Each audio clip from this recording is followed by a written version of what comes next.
Conheci esse jovem no Clube de Regatas do Flamengo. Ele vai rir, porque ele já não se acha mais tão jovem, mas ele é jovem de espírito, e a juventude no espírito é a que prevalece. Prevalece em todos os sentidos. Nós vamos conversar com ele sobre muitos assuntos. Sobre futebol, sobre administração pública, sobre Rio de Janeiro. Ele foi o presidente de fato. Ele não gosta que eu fale isso, não. Mas ele foi o presidente de fato do Flamengo nos anos em que Bandeira de Melo estava exercendo o poder principal de presidente do Clube de Regatas do Flamengo. O Fred Luiz, esse com quem nós vamos conversar agora, era o CEO do Clube de Regatas do Flamengo naquele período. Meu querido irmão Fred Luiz, você vai bem, meu querido? Eu vou bem, minha vida está boa, assim, eu ainda continuo com desafios interessantes, né? E eu estou num projeto pela melhoria da nossa cidade, né? Pela melhoria até da nossa política também, né? Estou muito entusiasmado com o movimento de gente jovem, preparada, qualificada, vindo para a política. Então, assim, estou muito estimulado, assim, estou muito preocupado com a nossa situação atual, né? Em termos de país, que eu acho que está melhorando, em termos de cidade, que eu acho que não está melhorando, mas, por outro lado, eu vejo sempre possível, eu sou otimista, vejo sempre possibilidade da gente melhorar, e por isso eu estou estimulado. Queria deixar claro que a construção do Flamengo foi notável nesse período que eu tive lá, eu tive responsabilidade, sim, eu era o diretor-geral, ou CEO, como se fala em inglês, mas o presidente Eduardo Bandeira de Melo teve uma participação muito importante, principalmente validando todo esse processo e toda a equipe que estava lá, porque eu não acredito em salvador da pátria, em soluções individuais. Menorá na TV entrando no ar mais uma vez. Estamos iniciando o primeiro bloco de Menorá na TV com Fred Luiz. Fred Luiz é um empresário bem-sucedido, que foi o diretor-geral do Clube de Regatas do Flamengo profissionalmente no período em que Eduardo Bandeira de Melo presidiu o clube, e nós vamos bater um papo com ele bastante interessante, envolvendo inclusive política. Ô Fred Luiz, me conta como é que você resolveu aceitar o desafio do Clube de Regatas do Flamengo, onde você chegou com todas as dificuldades e deixou o Clube de Regatas do Flamengo numa situação bastante feliz do ponto de vista das finanças, da equação da dívida e mais ainda com a possibilidade enorme de contratar toda essa gente que acabou sendo contratada e que hoje está em terceiro lugar no Campeonato Brasileiro. Nós estamos gravando esse programa. Hoje também é o jogo em que se disputa a possibilidade de continuar na Libertadores, tendo que fazer 3 gols no Emelec. Nós estamos ao meio-dia e esse jogo vai ser hoje à noite. Mas eu quero saber como é que você chegou no Flamengo, o que você encontrou e como é que você saiu de lá. Eu fui ver o que estava acontecendo no Flamengo por uma insistência muito grande de um amigo meu que tinha trabalhado comigo, que foi o BAP, o Luiz Eduardo Batista, que sempre insistiu muito para eu ir lá, olhar alguma coisa e tudo mais. Teve o lançamento da chapa em agosto, no Cinema Leblon. Eu fui lá, vi que tinha muita gente boa, qualificada, que eu conhecia. E aquilo me animou a depois ligar para o BAP e falou: BAP, olha, pode contar comigo, eu vou ajudar de alguma forma. Participei um pouco da campanha, na coordenação da campanha. O coordenador era o João Henrique Areias, na época. Convivi com tudo aquilo, sistema de votos, participei um pouco. E pós-eleição, de novo o BAP me ligou para que eu considerasse a possibilidade de trabalhar no clube. Eu tinha muito ceticismo e dúvida. Não era o que você queria, né? Naquele momento. Não, assim, querer não era nem o termo, porque a questão toda era... Não, quando eu digo que não é o que você queria, pelo que você estava imaginando eu que não fosse. sabia se aquilo ali tinha uma chance de dar certo, sabe, assim... De verdade. De verdade, porque é um outro tipo de negócio, é um negócio sem dono, muita interferência política no processo decisório. E falou, não, vai ser uma diretoria que vai ser muito fechada e o que está sendo combinado aqui vai ter decisão no grupo, que é o grupo político, mas vai ter um acompanhamento de execução e tudo mais que eu gostaria muito que você tivesse envolvido. No primeiro momento, o diretor-geral foi o Marcelo Correia, que veio de Conheço da muito Neo bem, Energia. caminho na praia com ele, bato altos papos com Excelente. ele. Ele ficou um tempo lá e depois foi embora. Não sei o que Ficou uns aconteceu. 6 meses. É. Eu fiquei na área de marketing, porque o João Henrique Arias saiu, e o foco do marketing era aumentar a receita do clube. A gente mapeou os 20 principais clubes do Brasil e viu que o Flamengo estava muito aquém de todos, né? E que o melhor na época era o Internacional de Porto Alegre. E a gente foi vendo, nos limites das receitas, que a gente poderia melhorar. Mas foi basicamente por isso. E eu fui ficando estimulado tanto com o comprometimento dessas pessoas em melhorar o Flamengo, sob a liderança do Eduardo, e depois que o Marcelo Corrêa saiu, o Eduardo ficou ainda mais 6 meses acumulando a direção geral do clube. O presidente acumulando a diretoria Acumulou geral. durante 6 meses, até dezembro de 2013. E aí, no finalzinho de dezembro de 2013, eles me comunicaram que eu seria o novo diretor-geral a partir de 2014, foi o que aconteceu. E acabou sendo uma experiência, para mim, excepcional. Eu me senti muito apoiado e valorizado por todo o tempo pela administração do Flamengo, pelo presidente Eduardo Bandeira de Mello, e encontrei um campo muito propício para a gente fazer o trabalho da qualidade que a gente acabou entregando. Você tem uma característica humana muito presente, que é o fato que você gosta de ouvir. E isso ajuda. Porque quando o sujeito não ouve, ele continua fazendo as besteiras que ele estava fazendo e não corrige rumo. Você mesmo não fazendo besteira, você escuta as pessoas e às vezes pode melhorar a tua performance em alguma coisa que você está fazendo bem feita. Então, eu quero saber de você o seguinte, por que é que o Flamengo não consegue deslanchar no futebol?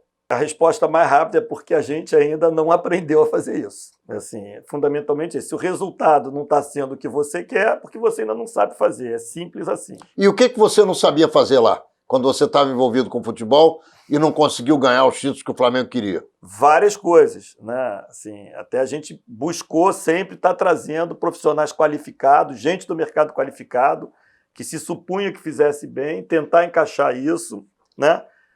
Em determinados momentos algumas soluções funcionaram, outras não, aí você tem que mexer, demora um tempo, porque aí também tem os momentos para fazer isso, por exemplo. Eventualmente você tem um treinador que não está indo bem. Aí você precisa trocar o treinador. Só a palavra trocar significa sair um e entrar outro. Mas não é bem assim. E às vezes esse outro não está disponível, na verdade. Não é só isso, não é só tirar um e botar outro. Tem equipe que trabalha junto com o treinador, tem os atletas que o treinador comprou e que não estão servindo, e você tem que ficar com eles. Mas tem uma transição que vai acontecer. E é complicado aquilo ali. E aí você tem que escolher time e momentos. Então, assim, eu acho que a gente trocou demais de treinadores ao longo desse período todo. Eu acho que isso não foi bom. Por outro lado, a gente fez experiências com treinadores jovens em momentos que eu acho que o elenco estava precisando de mais senioridade para atacar o problema. Mais experiência. Mais experiência para atacar as soluções. A gente não reforçou tanto a nossa área de inteligência e mercado no sentido de qualificar mais a escolha dos jogadores que nós contratamos, né? E isso acabou refletindo na hora H no resultado, embora o Flamengo tenha mudado completamente de patamar. O Flamengo disputava para não cair no começo da nossa gestão. Eu me lembro que em 2014 nós chegamos a ser o número 20 da tabela, ou seja, o último da tabela, logo depois de jogar com o Chapecoense.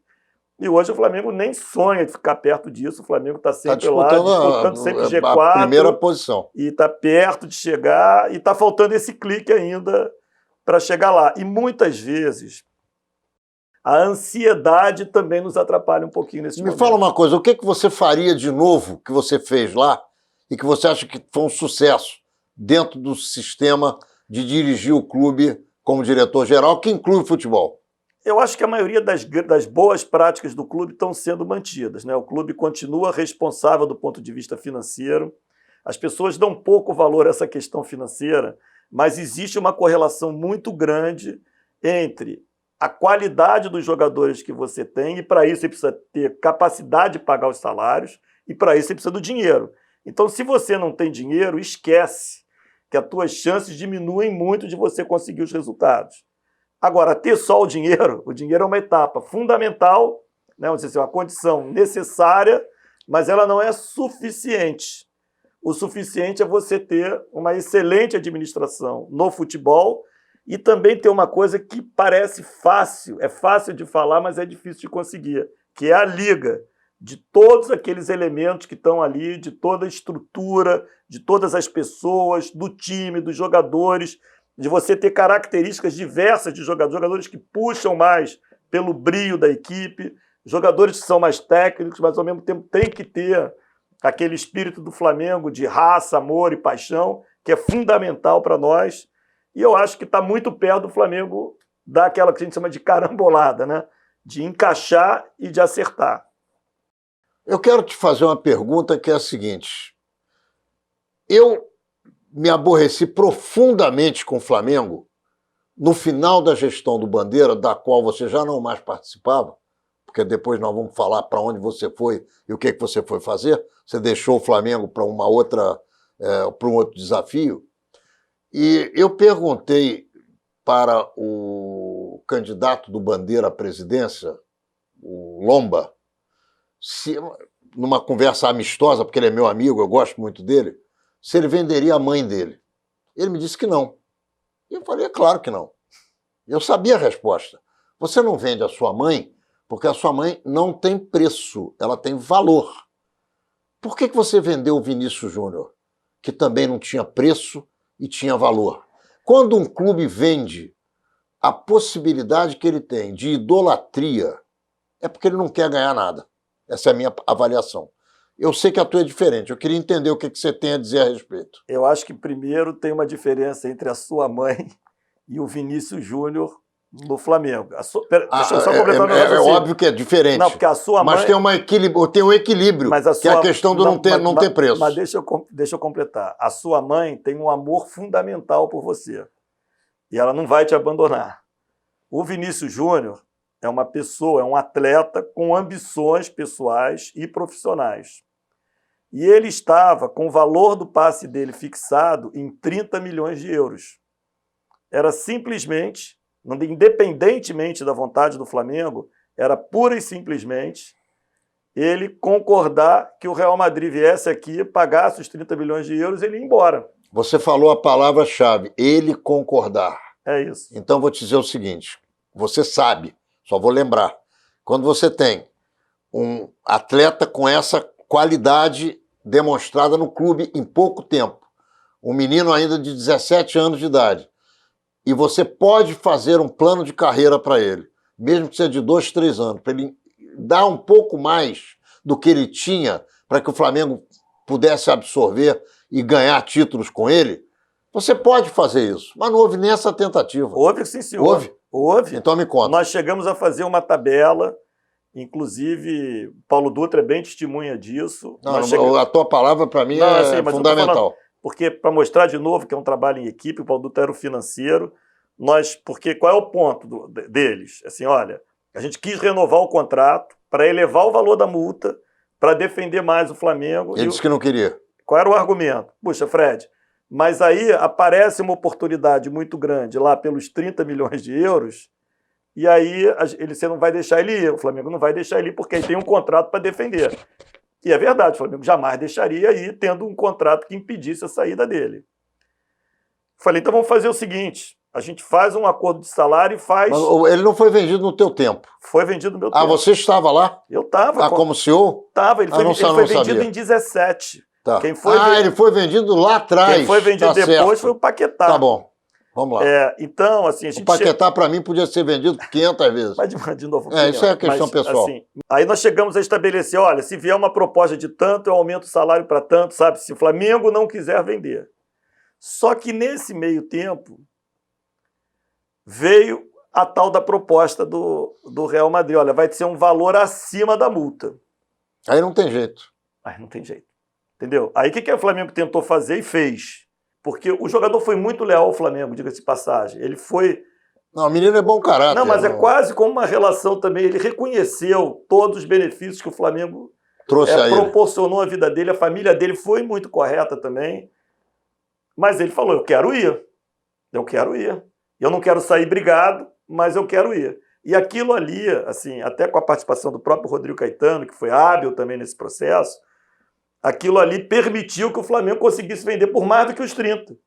Porque se só dependesse da questão assim, olha, Contratual. ia por 30, PT Saudações acabou e ele foi vendido por 45 milhões de euros. E Tá. o Flamengo teve uma contrapartida. Tá Quer dizer, entendido. o mercado tem essas questões, porque junto também com o valor do jogador, vem também uma proposta para ele ganhar muito mais. E Aí não os clubes cabe. brasileiros têm muita dificuldade de fazer frente a esses valores. Mas, por exemplo, nesse ano de 17, no começo do ano, nós vendemos o Jorge por 9 milhões de euros. A transação que tinha tido de peso no Flamengo anterior a essa era o Renato Augusto lá em 2008. E o Flamengo não estava mais produzindo jogadores de qualidade. Não, é verdade, entendeu? sem dúvida, sem dúvida. Então, assim, você produzir jogadores de qualidade tem sempre um conflito. O tal do Reinier é o quarto que o Flamengo vai vender com Vamos grande... ver. Eu espero que sim. Não, parece que já está vendido. Eu não sei. Eles estão dizendo eu aí. agora não estou mais lá. Não Mas sei está na jornal, na imprensa se eu de hoje. tivesse lá, eu não ia te dizer também. Mas eu não estou nem lá e realmente não mas sei. Mas está na imprensa que está vendido. Mas eu espero que o Flamengo consiga vender por um valor muito alto, porque isso mostra que, consistentemente, o trabalho da divisão de base do Flamengo, que foi plantado lá, mudou. Aquela história Sem do dúvida. Flamengo, craque o Flamengo faz em casa. Voltou. Que tinha, eu acho que voltou. Tá bom. E voltou de uma forma muito positiva. Mas não adianta vender esses garotos por essas fortunas e comprar os Vitinhos da vida. Isso é uma outra conversa que nós não vamos levar hoje para frente, mas vamos ter uma outra oportunidade para falar disso. Nós estamos encerrando o primeiro bloco de Menorá na TV com o meu querido Fred Luiz, ele que foi CEO do Flamengo, ele também já desempenhou um papel fundamental nas lojas americanas, é um empresário competente e hoje ele tem um outro voo que nós vamos falar agora no segundo bloco. Não saia daí. Estamos de volta com o segundo bloco de Menorá na TV, nesse papo profundo, agradável e esclarecedor com o nosso queridíssimo Fred Luiz. Ô Fred Luiz, você saiu do Flamengo e foi organizar uma campanha eleitoral para a presidência da República num partido. Conta pra gente essa história. Olha só, como eu te falei, né, lá no começo do Flamengo eu era um pouco cético em relação às possibilidades. E o Flamengo foi uma baita de uma lição de vida para mim, né? Eu acho que a mudança do Flamengo, na minha opinião, começa de fora para dentro. Eu nem era parte disso, com grupos como Soflá, FAT, Flamengo acima de tudo, assim, adeptos do Flamengo, né, torcedores do Flamengo, associados, amantes do Flamengo, que falou assim, caramba, a gente tem que entrar na política do Flamengo para não deixar esse descalabro continuar, porque o clube estava realmente no caminho da insolvência e de acabar, eventualmente, ou de estar sempre em situação muito ruim. Isso é que eu acho que acabou proporcionando a eleição de uma chapa, que o nome da chapa não era nem azul, nem verde, nem nada, hoje a chapa era Fla campeão do mundo. Eu nunca me esqueci disso. E eu continuo com esse sonho de ainda ver de novo o Flamengo campeão do mundo. Eu acho que o Flamengo tem tudo para ir nesse caminho e conseguir isso. E aí, aquilo ali e tudo que a gente conseguiu fazer e tudo que a gente conseguiu realizar, eu sou um cara movido a desafios, né? Eu sou ousado, pelo menos em explorar possibilidades. Falei, será que não dá para fazer nada pelo nosso Rio de Janeiro? Será que não dá para fazer nada pelo Brasil? Será que o nosso papel real é ficar sentado em casa, assistindo tudo isso que está acontecendo? Mais ou menos o que essa turma lá do Flamengo fez atrás. É claro que o Rio de Janeiro é muito mais complicado que o Flamengo. O Brasil nem se fala, é mais ainda. Mas nós estamos vendo aí as transformações. Eu acho que todos nós temos que ter esse espírito. Eu falei assim, pô, não dá para considerar isso. Fui procurar alguns amigos que já tinham o hábito de ajudar, para procurar saber assim, pô, como é que eu consigo ajudar e estando ao mesmo tempo num ambiente protegido.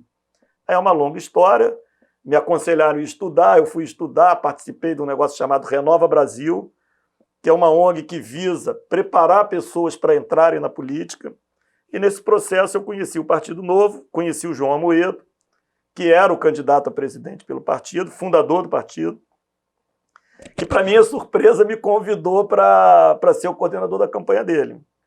Como eu estava num processo realmente de aprendizado, porque, na minha opinião, não adianta só a gente ter vontade de fazer as coisas, a gente tem que se preparar para fazer as coisas, né? E eu já tinha estudado no Renova, eu continuei estudando na campanha do João e aí testando em loco, porque numa experiência viva. Eu acho que o Partido Novo atingiu um resultado magnífico na eleição de 2018, o João também. O João sem tempo de televisão, né? Sem dinheiro para gastar.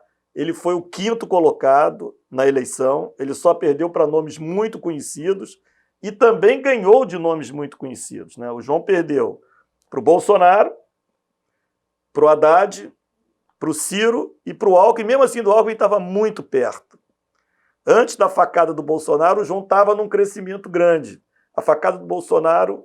Foi no João. Afetou um pouquinho o João, porque ali teve uma concentração maior pelo Bolsonaro e, assim, do ponto de vista da política liberal, da política econômica, os dois mais ou menos prometiam a mesma coisa.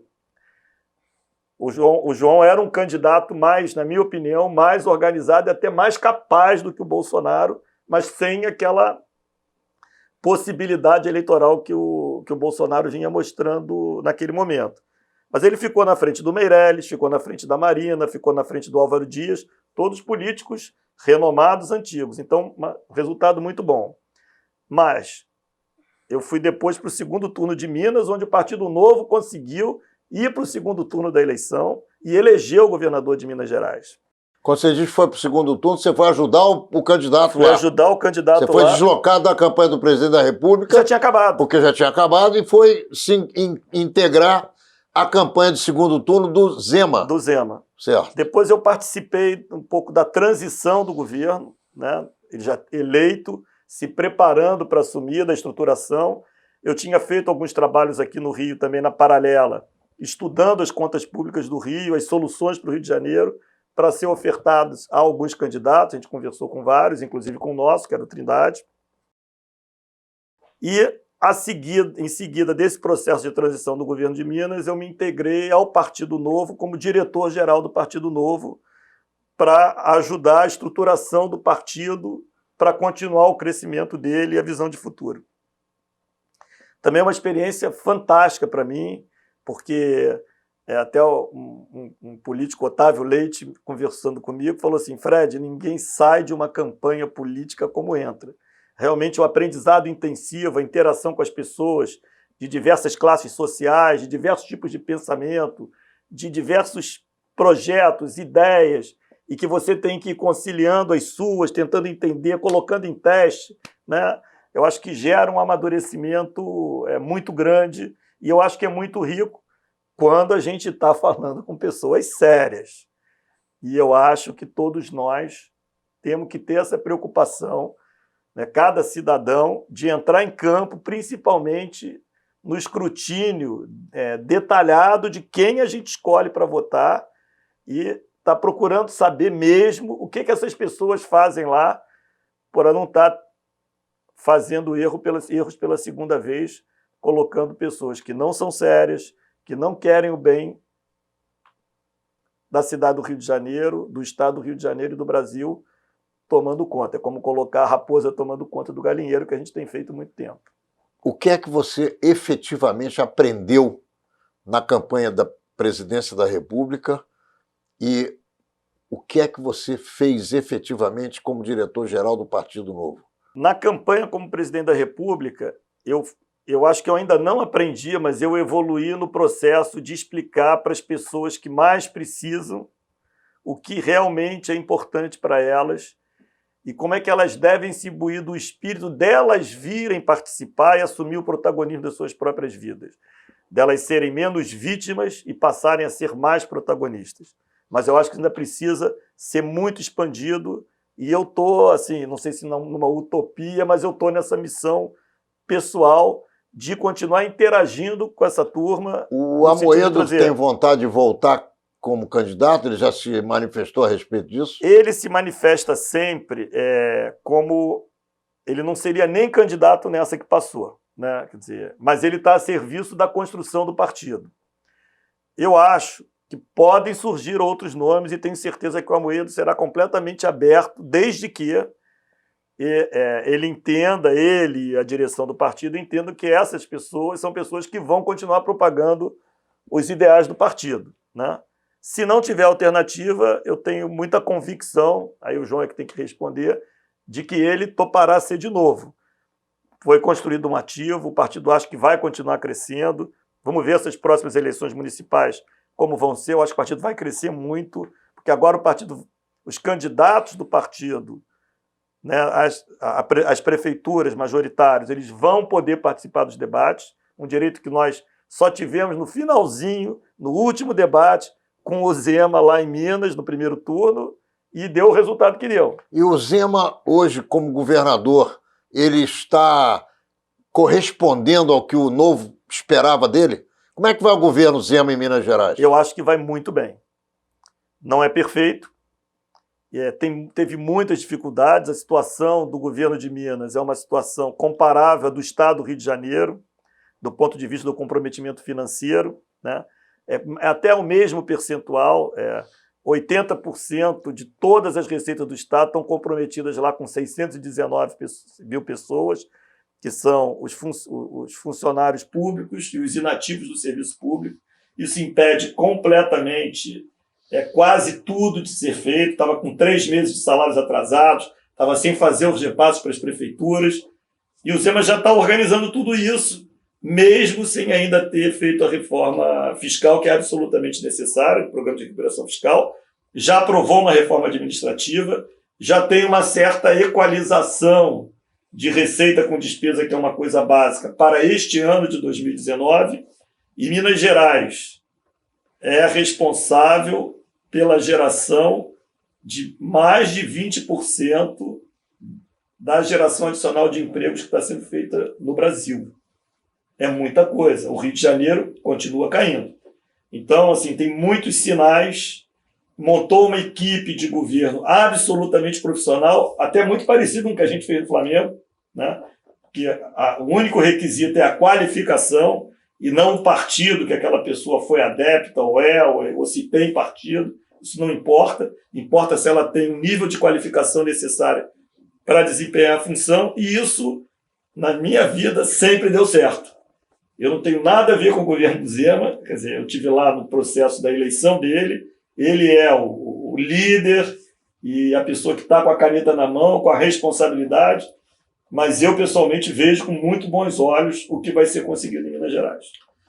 O Rio de Janeiro, na tua avaliação como cidade, qual é a nota, qual é a definição, qual é a melhor característica, o que é que não dá resultado, na tua opinião, aqui, e como é que você vê uma recuperação do Rio, possível ou não? Eu acho que o Rio de Janeiro está muito mal.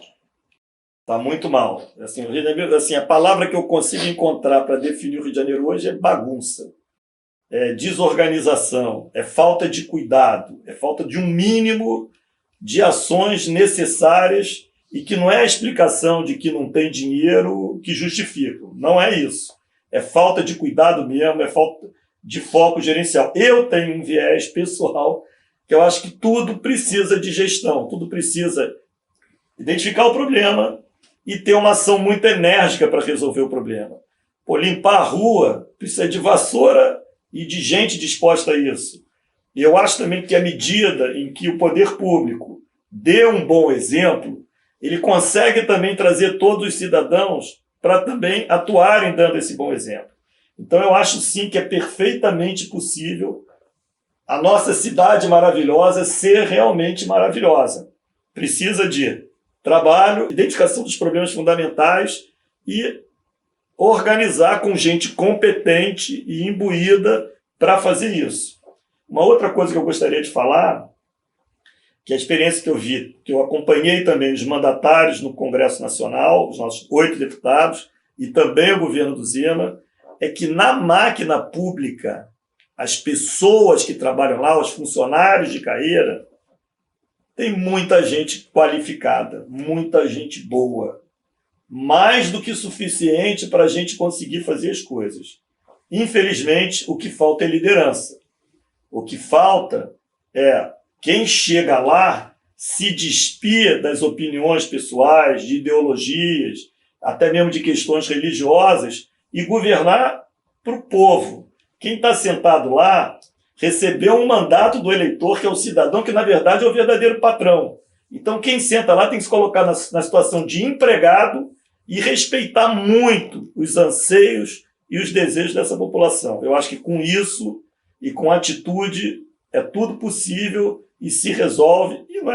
E não estou inventando a roda, porque várias outras cidades e nações conseguiram se recuperar.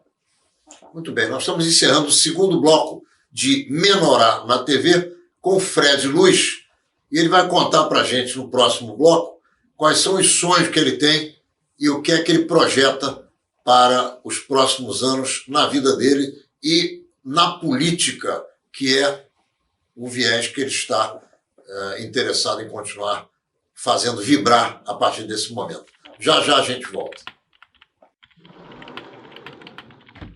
Estamos de volta com o terceiro e último bloco de Menorá na TV, conversando hoje com Fred Luz, ele que foi CEO do Flamengo, que coordenou a campanha à presidência da República de João Amoedo pelo Partido Novo. Vamos tratar agora de como é que ele está encarando a política e quais são os projetos dele, os planos dele daqui para frente. Fred Luz, conta pra gente. Ronaldo, eu resolvi assumir um outro desafio, né? Eu acho que eu sou muito movido por isso, a desafios que possam trazer benefícios para nós todos como cidadãos, como sociedade, né? E eu vejo com muita preocupação a situação do Rio de Janeiro.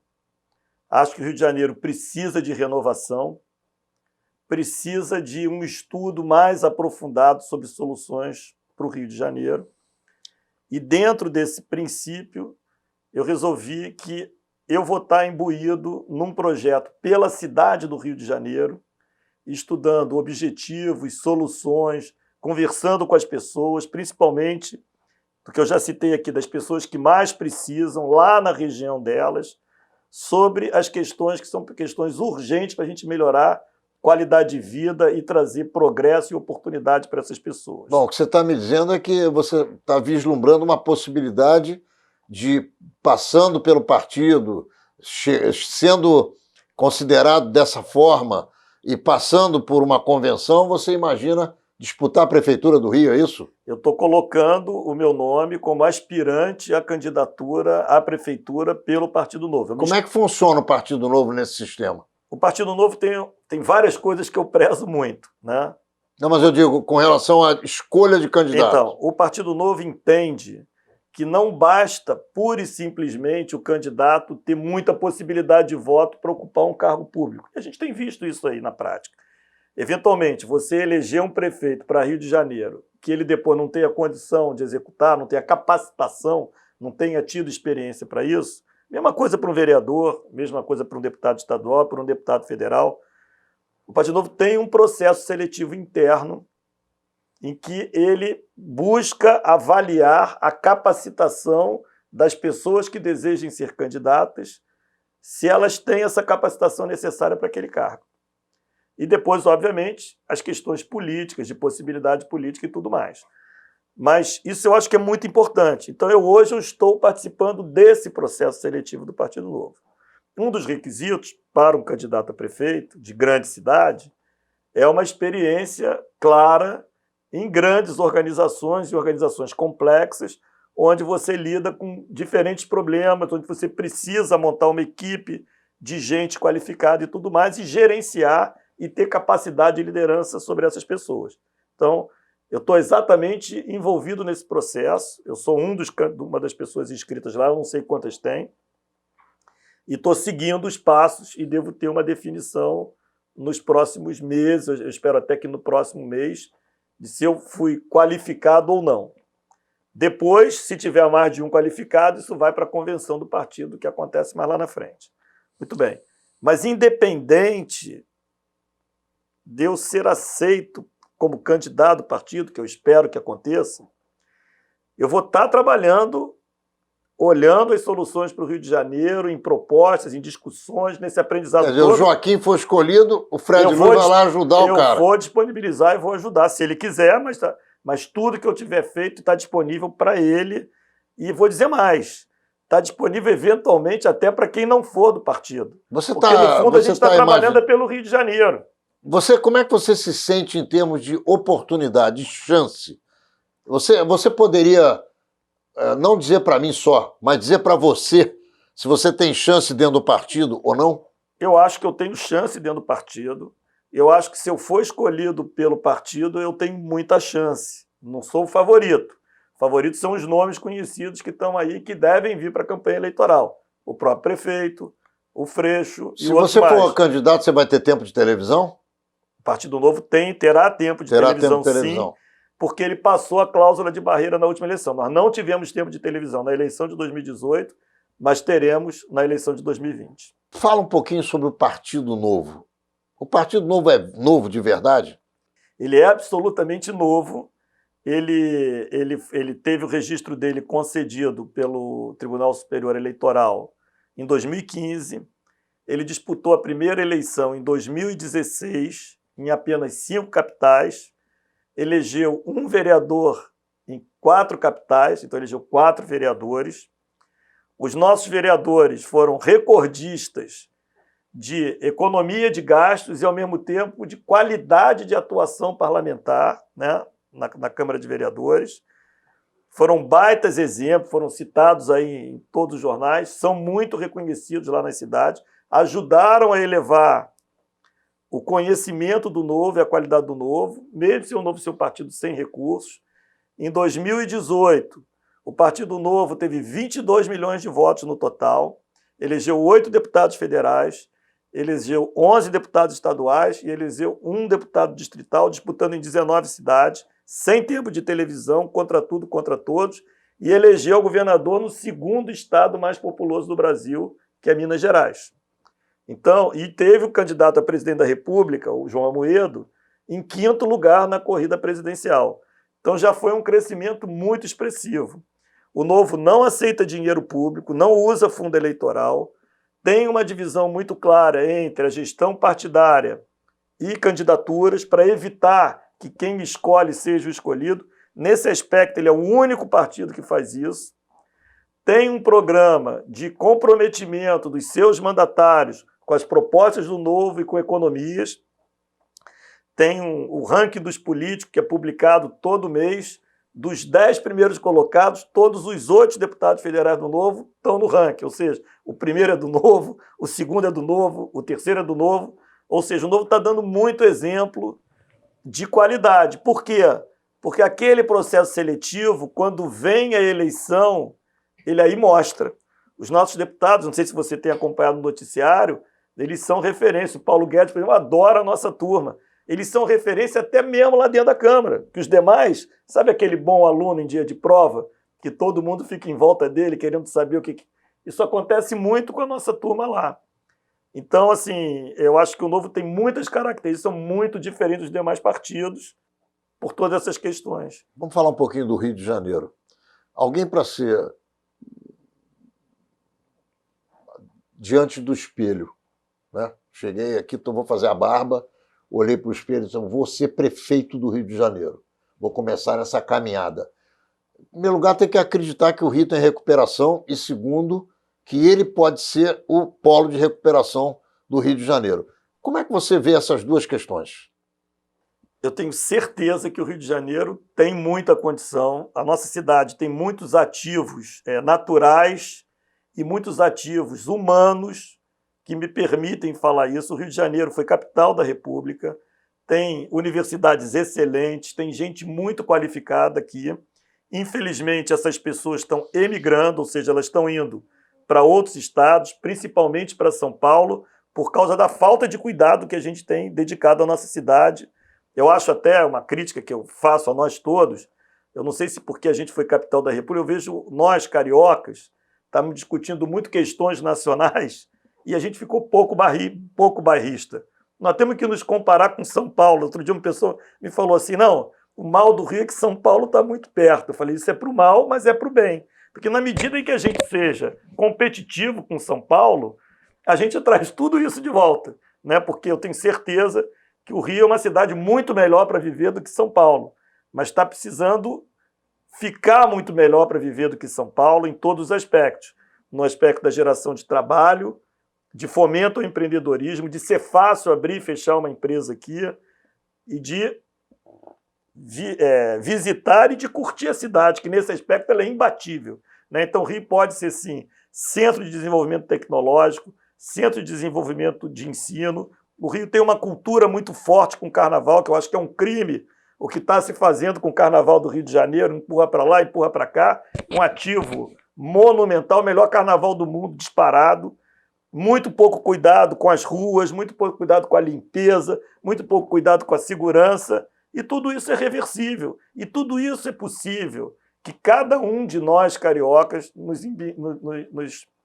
entremos no espírito de conseguir fazer isso. Falta liderança e falta gerenciamento. E graças a Deus, até hoje, onde eu tive, eu consegui fazer isso. E agora eu quero testar essa possibilidade no Rio de Janeiro. Tá. E como é que você se sente nesse caminho? Você vem sentindo que é um caminho que você pode trilhar tranquilamente, que é alguma coisa que você sente que em algum momento você vai ficar incomodado, a relação com as pessoas, gente pedindo providências de um lado, do outro, gente com muita dificuldade, gente sem trabalho, gente vivendo na rua, dificuldades com camelotagem. Como é que você está vendo esse quadro caótico que o Rio vive? Bom, dificuldades, eu também nunca vivi nada que não tivesse dificuldades. O processo do Flamengo não foi um processo tranquilo, fácil, muitas críticas, muita incompreensão também, muitas vezes, em relação ao que era necessário fazer, porque às vezes algumas coisas que precisam ser feitas no primeiro momento, elas parecem que não são as adequadas, mas quando você olha no médio e no longo prazo, elas eram absolutamente necessárias. É aquele negócio, quando você vai fazer uma operação, no primeiro momento você vai sentir dor e vai sentir muito desconforto. Mas é necessário fazer a operação para você não ter um mal maior. Né? E para você se recuperar. Então a mesma coisa acontece quando você está fazendo uma recuperação de uma instituição e eventualmente de uma cidade. Mas eu não me sinto assim desmotivado, e eu sei que vai ter incompreensão, vai ter gente pensando completamente diferente de mim, mas essas pessoas, na maioria, estou falando do meio político, elas são as que não fizeram. Então elas já também trazem um saco nas costas delas muito pesado, porque elas não conseguiram fazer. E eu quero me apresentar como uma perspectiva realmente de conseguir fazer, e eu tenho um histórico que até agora eu consegui. Meu querido irmão, nós chegamos ao final dessa nossa conversa de hoje. Você sabe que aqui é a sua casa, nós temos uma boa relação há muito tempo. Eu tenho certeza absoluta que eu não pude completar o meu tempo no Flamengo junto com você, mas o tempo que eu estive junto contigo, nós tivemos bons argumentos para uma série de fatos que aconteceram ali, e eu quero te oferecer as nossas câmeras para que você se despeça dos nossos ouvintes, dos nossos telespectadores que estão aqui apreciando o teu trabalho aqui conosco. Bom, em primeiro lugar, Ronaldo, quero te agradecer muito a oportunidade de estar aqui, a sua generosidade, a amizade que você tem demonstrado a mim, eu prezo muito isso. Quero falar para os telespectadores, principalmente para os que vivem na cidade do Rio de Janeiro, que há sim uma esperança para nós e que nós seremos protagonistas. Não acreditem em Salvador da Pátria, não acreditem em ninguém que venha dizer aqui para vocês que vai ser fácil e que tem todas as soluções na cabeça. É claro que eu estou preparado, eu estou estudando, eu estou vivenciando, mais do que estudar, vivenciando junto a vocês. Vocês vão me ver andando perto de vocês para entender o real problema e a real necessidade de vocês. E vou organizar tudo isso para que a gente tenha soluções, no primeiro momento, baratas, de alto impacto, e depois que a gente vá seguindo nas soluções mais estruturantes. Não é fácil, e todos nós precisamos estar muito juntos, mas é possível, e eu acho que todos nós vamos nos orgulhar muito do que nós vamos fazer. Menorá na TV, entrando no ar mais uma vez, na quinta-feira que vem, às 10 horas da noite, pelo canal 6 da NET Rio. E também em repetição em todos os dias que você já se acostumou a nos assistir e que você confere aqui embaixo da telinha. Nos vemos lá.